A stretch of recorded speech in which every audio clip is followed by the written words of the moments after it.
Assalamualaikum warahmatullahi wabarakatuh. Perkenalkan, nama saya Fajriatul Lailiyah, NIM E2019-1034, Prodi Perbankan Syariah 1. Di sini saya akan menanggapi video yang telah diupload oleh Bapak Abdul Wadud, yaitu tentang tugas dan wewenang Otoritas Jasa Keuangan.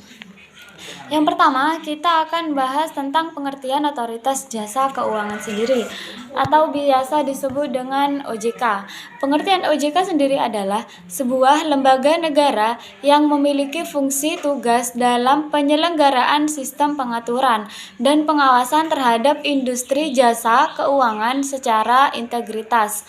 Dalam pengawasan OJK diantaranya adalah perbankan, pasar modal, asuransi, dana pensiun, lembaga pembiayaan, dan beberapa lembaga lagi jasa keuangan lainnya.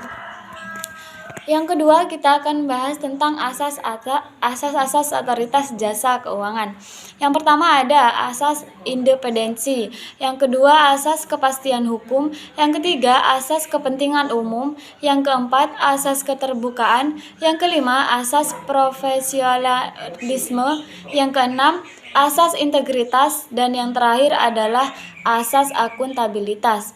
Lalu pembahasan yang ketiga, kita akan bahas tentang tugas-tugas Otoritas Jasa Keuangan.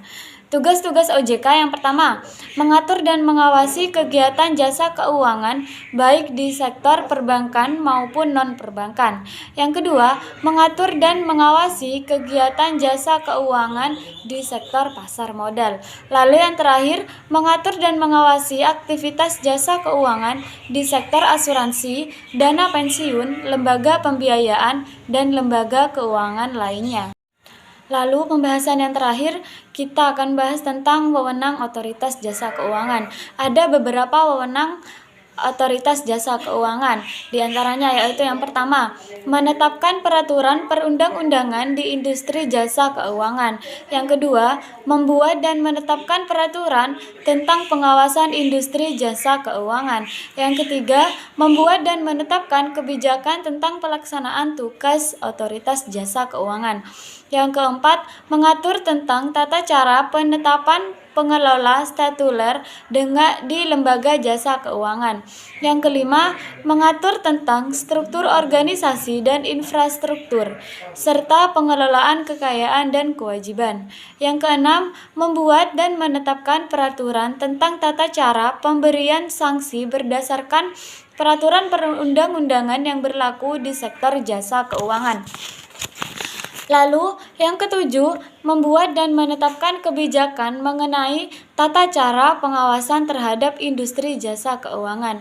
Yang kedelapan, Otoritas Jasa Keuangan dapat melakukan pengawasan, pemeriksaan, penyidikan, dan perlindungan konsumen dan tindakan lainnya terhadap lembaga jasa keuangan. Yang kesembilan, memberikan sanksi administratif kepada pihak yang melanggar peraturan perundang-undangan di sektor jasa keuangan. Lalu yang terakhir adalah Otoritas Jasa Keuangan berwenang memberikan dan atau mencabut izin usaha, pengesahan dan penetapan lainnya dalam peraturan perundang-undangan di sektor jasa keuangan. Mungkin sekian yang dapat saya sampaikan, kurang lebihnya mohon maaf. Wassalamualaikum warahmatullahi wabarakatuh.